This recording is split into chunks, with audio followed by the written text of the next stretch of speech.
and welcome to Relationships and Astrology. And I'm Margaret Gray in Dublin, Ireland. And I'm Armand Diaz in New York. And today, Armand, we're talking about Venus moving into Pisces, where in fact Mars has already been.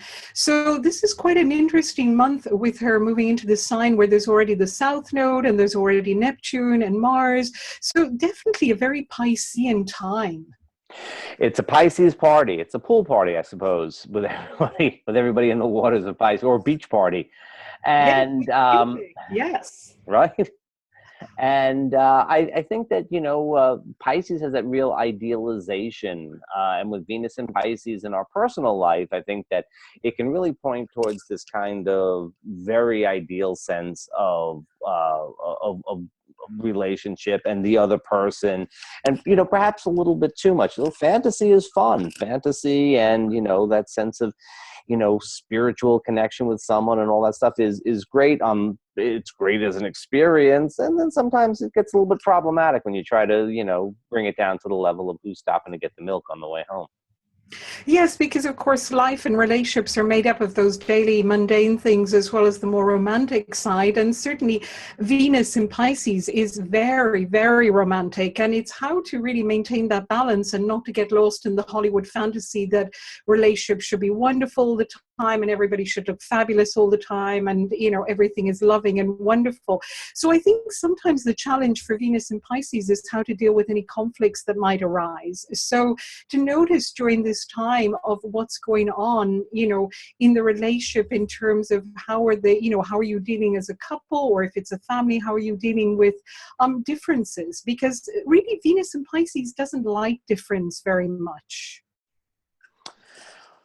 One of the first things that happens when Venus gets into Pisces is that she makes an easy sextile to Mercury. Mercury is still retrograde, and so on the 3rd, just 12 hours after getting into the sign, she makes an easy sextile to Mercury, and that should help with communication a great deal. And that's sort of, maybe we're only sharing fantasies at that point in time, or maybe we're going back and revisiting an issue. But one thing, Margaret, one thing I like about Venus in Pisces is that it does put relationship stuff into soft focus, and I think sometimes putting things into soft focus is a very good idea for a relationship. You don't have to be so precise, and with Mercury retrograde, maybe you can get the meaning across. You can kind of say what you need to say without saying it in quite the way that you might otherwise have to. I think you can just get the gist of it. Well, there can be a lot of empathy, really. At its most expansive, Venus in Pisces can be incredibly empathic. There can be a lot of compassion, a lot of understanding. And of course, the highest form, the highest expression of Venus in Pisces is unconditional love, which is really where we're all trying to go, ideally, in our relationships. And that's very different to sacrifice. I think sometimes with Venus in Pisces, there can be a little bit of confusion between loving somebody unconditionally and therefore sacrificing oneself. So it's really trying to keep that balance, that really there's that's not what it's about. You can love somebody unconditionally, but also love yourself and take care of yourself.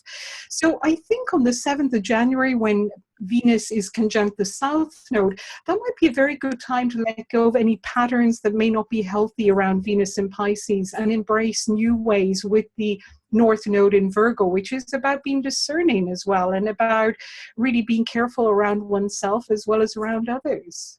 It may be hard to keep that perspective, however, when Venus meets up with Neptune on the 12th, 13th, right around that time. Here we may go a little bit too far over towards the sense of idealizing. And I think, Venus conjunct Neptune in Pisces, this is where ordinary people become, the princess in the tower that needs saving, the knight in shining armor, the princess in shining armor. There's this whole drama of everything getting overdone. And it's a really fun ride to take, and I'm not opposed to it. But, we have to remember that it is, not necessarily the most realistic. Yes, absolutely. It's not kind of what daily life is made up of. And then, of course, on the 24th, Venus is conjunct Chiron. So again, an opportunity to maybe do a lot of healing around issues to do with Venus and Pisces, maybe past relationships or issues of self-sacrifice, and really consider where do we want to go forward with this? How can we embrace the most, constructive aspects aspects of Venus and Pisces. And one thing to say is that Venus and Pisces is immensely creative. So it's a wonderful time to be creative, both jointly and individually, because the arts act as a container for this very powerful Pisces energy and can really lead to something amazing coming out of it. Similarly with spirituality, whatever that means to individuals. But it's a very good time to maybe explore, what does spirituality mean in your relationship, and how can you connect together on that spiritual level, because ultimately we're all souls, and that's really what it's all about. And really a good time to also think about, is the person you're with your twin soul? Are they your soul, are they your soul match? Are they your heart match or not? And if not, are you happy with that? And if they are, then how can you bring that further? Indeed, those types of questions I think would be quite prominent. Venus and Pisces, particularly with the aspects that she's making, those are the questions. And I like the idea of using the arts and spirituality as ways to Neptunian escape from some of the the questions that might otherwise be kind of gnawing at you. And not only on the 24th does Venus meet Chiron, but then on the 27th hits Saturn. And if you had a lot of fantasies, if you had a lot of illusions back when Venus was meeting Neptune on the 12th, here's an opportunity to clear them out for sure, because Saturn is liable to just bring everything right down to earth. And I think, so we may have kind of like that, the highs followed by the low, or a little bit of what's possible.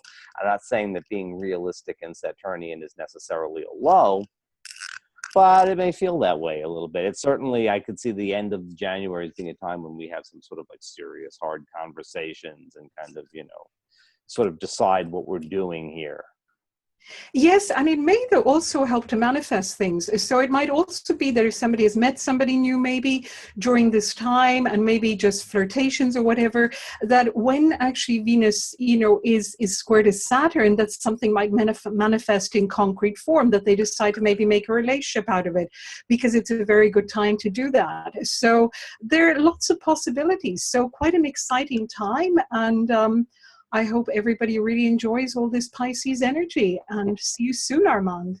See you, Margaret. Bye-bye. Take care. Bye-bye.